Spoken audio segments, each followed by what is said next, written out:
Petrol के दाम कम हुए आपके जेब में थोड़ा बहुत पैसा बचने लगा कि नहीं बचने लगा? नहीं। आपका फायदा हुआ कि नहीं हुआ? आप वो बात क्यों पूछते हैं, अरे जो बताने के काबिल नहीं। 2010 में एक फिल्म आई थी पीपली लाइव। इस फिल्म का गाना काफी मशहूर हुआ था। यह फिल्म अनुषा रिजवी की थी, महंगाई डायन वाला गाना। तब यह गाना बीजेपी की रैलियों में बजता था और कांग्रेस सरकार के खिलाफ बजता था। आज मध्य प्रदेश के रीवा में महिला कांग्रेस की कार्यकर्ता इसी गाने को गा रही हैं, लेकिन मोदी सरकार के खिलाफ।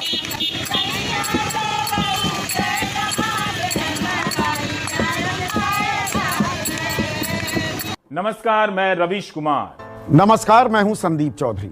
जिन लोगों ने सपना देखा था कि वे 100 रुपया लीटर पेट्रोल भरा लेंगे लेकिन विरोध नहीं करेंगे, आज उनका सपना पूरा हो चुका है। 6 राज्यों में पेट्रोल शतक लगा चुका था। यह 3 दिन पहले की बात है। लेकिन अब डीजल भी कहां पीछे रहने वाला था।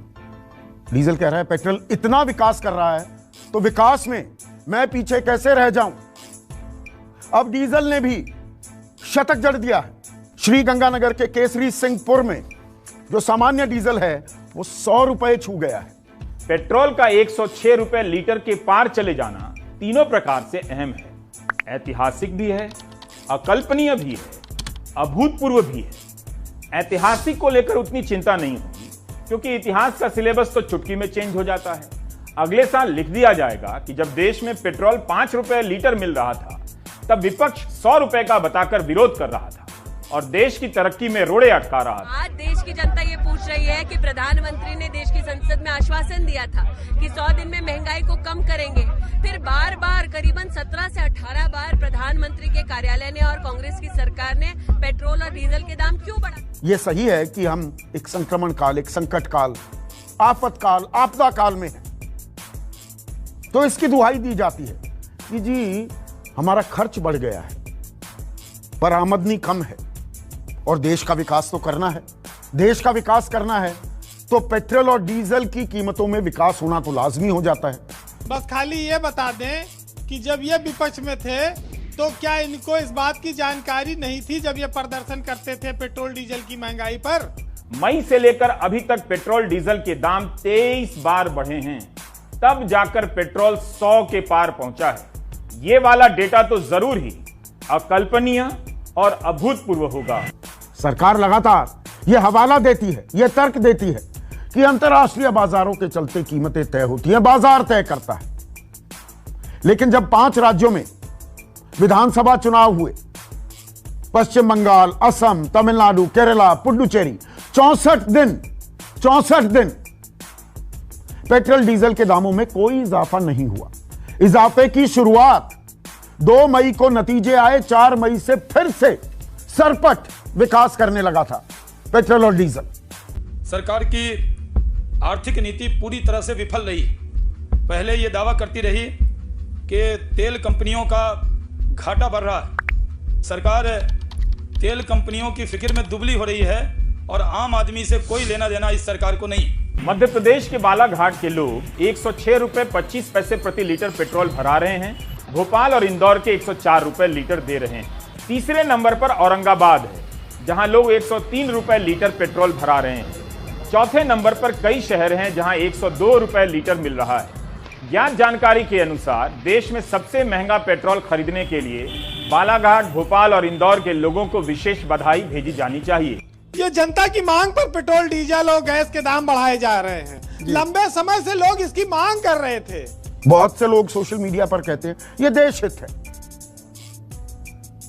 तो फिर 150 रुपए पेट्रोल और डीजल के दाम क्यों ना कर दिए जाए। ये बार बार बलि का जो बकरा बनते हैं, हलाल होते हैं, एक झटके में ही काम क्यों ना कर दिया जाए। अगर देश हित की बात है, काला धन खत्म करने के लिए आप, मैं, हम सब 50 दिन लाइनों में खड़े हुए थे नोटबंदी के बाद। पर दरअसल क्या कोई समस्या का समाधान निकालना भी चाहता है या बाजार के हवाले है जी? हर मौके को ऐतिहासिक बताने वाले प्रधानमंत्री या उनके किसी मंत्री ने इस ऐतिहासिक मौके पर कोई ट्वीट नहीं किया है।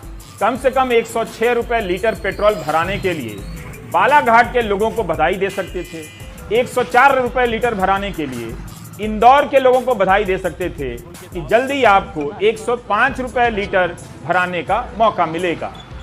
लोग अपनी आमदनी संभाल नहीं पा रहे थे, इसलिए सरकार ने यह निर्णय किया है। बाजार तय करता है, हम क्या करें, पर यह बाजार न जाने कहां चला जाता है जब विधानसभा चुनाव आते हैं। 5 राज्यों में विधानसभा चुनाव हुए, 64 दिन तक पेट्रोल और डीजल के दाम टस से मस नहीं हुए।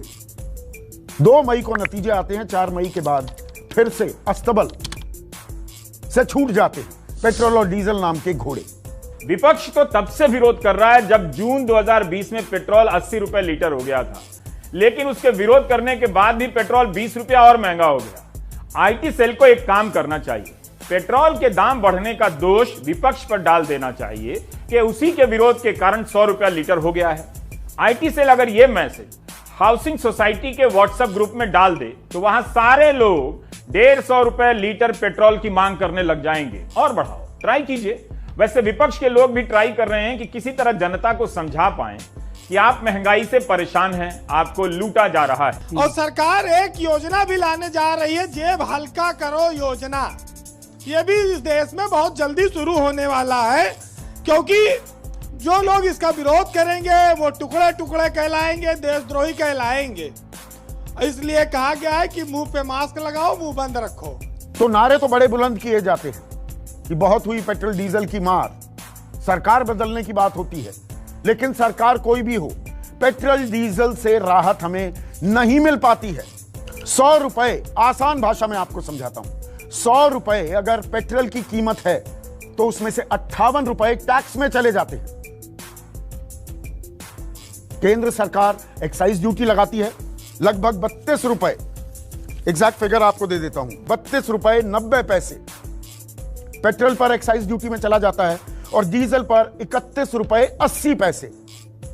और बाकी छौंक लगाने के लिए राज्य सरकारें हैं जो वैट लगाती हैं। इसी मार्च महीने में लोकसभा में वित्त राज्य मंत्री अनुराग ठाकुर ने लिखित जवाब दिया कि 2014-15 में मोदी सरकार ने पेट्रोल और डीजल से उत्पाद शुल्क के रूप में 72,160 करोड़ रुपए वसूले, जो 2020-21 के 10 महीनों में बढ़कर 2.94 लाख करोड़ हो गया है। यह वृद्धि 300% के करीब है। तो सिर्फ पेट्रोल डीजल की मार हम नहीं झेल रहे, सरसों तेल का दाम भी आसमान छू रहा है। 200 रुपया लीटर से भी पार चला गया है सरसों का तेल। गैस का सिलेंडर 800 रुपए से अधिक हो गया है। हम महंगाई की मार भी झेल रहे हैं। महंगाई डायन ने भी मुंह बा लिया। अब कल जीएसटी की एक बैठक होने वाली है, तो यह जीएसटी के दायरे में क्यों नहीं आता? इस पर पेट्रोलियम मंत्री धर्मेंद्र प्रधान कहते हैं कि ये देखिए, सर्वसम्मति से सबको फैसला लेना होगा। सब फैसले, सब बड़े फैसले इस देश में सर्वसम्मति से लिए जाते हैं। नोटबंदी भी सर्वसम्मति से फैसला लिया गया और उसी के बाद 8 नवंबर 2016 को 8 बजे प्रधानमंत्री आए थे। जीएसटी भी सर्वसम्मति से हुआ। लोग आर्थिक तौर पर टूट चुके हैं। ये घाटा फाटा टाटा बाटा, जनता को इससे क्या मतलब? रोजगार नहीं है, कमाई नहीं है, महंगाई आसमान पर है। लोग अपनी जमा पूंजी और फिक्स डिपॉजिट तोड़कर खर्च चला रहे हैं। यह कहानी भी उसी तरह से गायब कर दी गई है जैसे कोविड से मरने वालों की संख्या गायब कर दी गई। पहले सरकारें महंगाई और बेरोजगारी से घबराती थीं, अब शर्माती भी नहीं है। तो वो जो नारा था कि बहुत हुई पेट्रोल डीजल की मार, अब की बार सरकार है।